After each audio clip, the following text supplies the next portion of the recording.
नमस्कार, next eyes Hindi के HOD अंक में आपका स्वागत है। आइए बात करते हैं आज की पहली न्यूज के ऊपर। इस न्यूज को द हिंदू ने कवर किया था अपने पेज नंबर 9 पर और ये इन्वायरमेंट सेक्शन की न्यूज है जो जीएस पेपर 3 के अंतर्गत शामिल होगी। न्यूज ये है कि Western Ghat a living archive of culture, memory and resilience.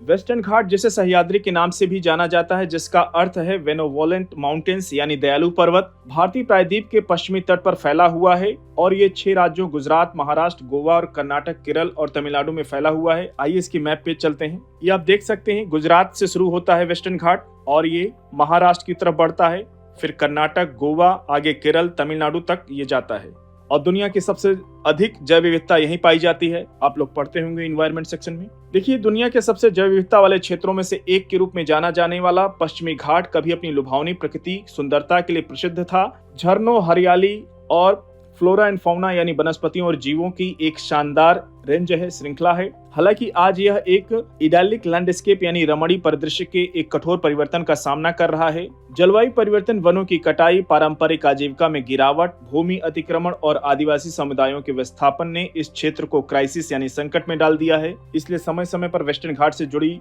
Western घाट पे न्यूज आती रहती है। इंपॉर्टेंट सेक्शन है, ये अच्छे से कवर कीजिएगा। अगली न्यूज की ओर बढ़ेंगे। इस न्यूज को द हिंदू ने कवर किया था अपने पेज नंबर 8 पर। इन्वायरमेंट सेक्शन की न्यूज है जो जीएस पेपर 3 के अंतर्गत शामिल होगी।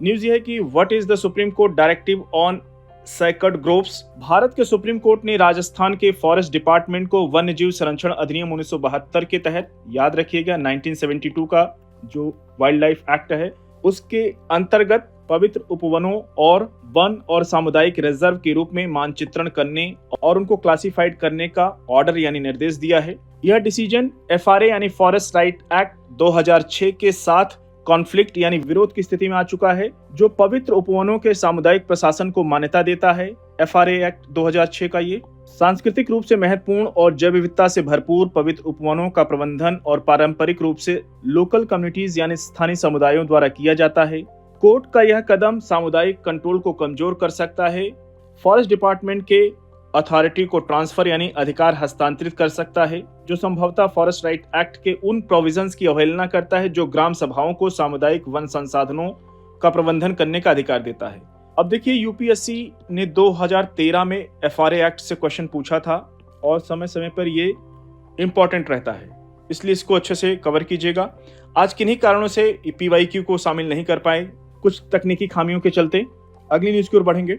इस न्यूज को द हिंदू ने कवर किया था अपने पेज नंबर 10 पर और ये इंटरनेशनल रिलेशन यानी आईआर सेक्शन की न्यूज है जो जीएस पेपर 2 के अंतर्गत शामिल होगी। न्यूज ये है कि West Asia crisis must not be allowed under IMEC यानी आईएमईसी। ग्रीस आईमैक यानी India Middle East Europe economic corridor यानी भारत मध्य पूर्व यूरोप आर्थिक गलियारे का समर्थन प्रोजेक्ट फॉर पीस यानी शांति परियोजना के रूप में करता है। भले ही इसमें इजराइल गाजा संघर्ष के कारण देरी हो रही हो। इसकी लोकेशन को आइए दिखाते हैं मैप के ऊपर। ये देखिए, ये पूरा India Middle east economic corridor है। भारत का मुंबई पोर्ट इससे लिंक करता है, जुड़ता है। आप देख सकते हैं डॉटेड लाइन सी रूट की है, बाकी जो फुल लाइन दिखा रहा है ये रेल रूट है। ये हाइफा पोर्ट है इजराइल का।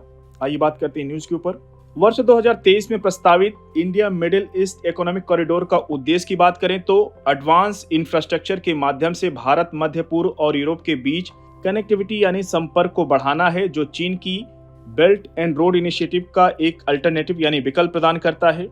यह व्यापार को बढ़ावा दे सकता है और फॉरेन इन्वेस्टमेंट यानी विदेशी निवेश को आकर्षित कर सकता है और भारत के ग्रीन हाइड्रोजन प्रयासों का समर्थन कर सकता है। लेकिन इसकी सफलता के लिए पर्याप्त इन्वेस्टमेंट, राजनीतिक प्रतिबद्धता और प्राइवेट सेक्टर की भागीदारी की आवश्यकता है।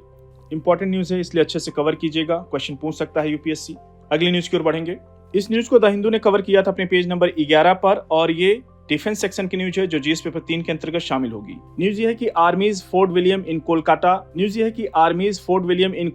Set to be known as a Vijay Durg. भारतीय सेना में कॉलोनियल इन्फ्लुएंसेस यानी औपनिवेशिक प्रभाव को समाप्त करने के प्रयासों के तहत कोलकाता में फोर्ट विलियम का नाम बदलकर विजय दुर्ग कर दिया गया है। याद रखिएगा, ये कहीं न कहीं भारत सरकार की स्वदेशीकरण को दिखाता है। किचनर हाउस अब मानेकशॉ हाउस और सेंट जॉर्ज गेट का नाम बदलकर शिवाजी गेट कर दिया गया है। यह प्रधानमंत्री मोदी के स्वदेशीकरण के लिए जोर देने के साथ ही सशस्त्र बलों से पुरानी औपनिवेशिक प्रथाओं से दूर जाने का आग्रह करता है। अब देखिए, स्वदेशीकरण कितनी बात हो रही है, हो सकता है इससे जुड़ा हुआ निबंध का पूछ ले, तो तैयार रहिएगा, निबंध का टॉपिक पूछ सकता है। वहां पे इन सारे बिंदुओं का उल्लेख कर सकते हैं आप। अगली न्यूज की ओर बढ़ेंगे। इस न्यूज को पीआईबी ने कवर किया था, मिसलेनियस सेक्शन की न्यूज है। न्यूज ये है कि Chaman Arora awarded Sahitya Akademi award 2024 in Dogri for his book Ek Hor Ashwatthama. Dogri में साहित्य अकादमी पुरस्कार 2024 स्वर्गीय चमन अरोड़ा को उनकी पुस्तक एक होर अश्वत्थामा के लिए प्रदान किया गया है। ध्यान रखिएगा, यूपीएससी अब अवार्ड से जुड़े हुए क्वेश्चन भी पूछ रहा है, इसलिए क्वेश्चन बन सकता है, तैयार रहिएगा। वर्ष 1954 में स्टैब्लिश यह पुरस्कार प्रमुख भारतीय भाषाओं में उत्कृष्ट साहित्यिक कृतियों को मान्यता यानी रिकॉग्नाइज देता है। तो साथियों, आज के एचओडी अंक को यहीं पर समाप्त करते हैं। मिलते हैं नेक्स्ट अंक में कुछ और इंपॉर्टेंट न्यूज के साथ। तब तक जुड़े रहिए नेक्स्ट आइस हिंदी के साथ। धन्यवाद।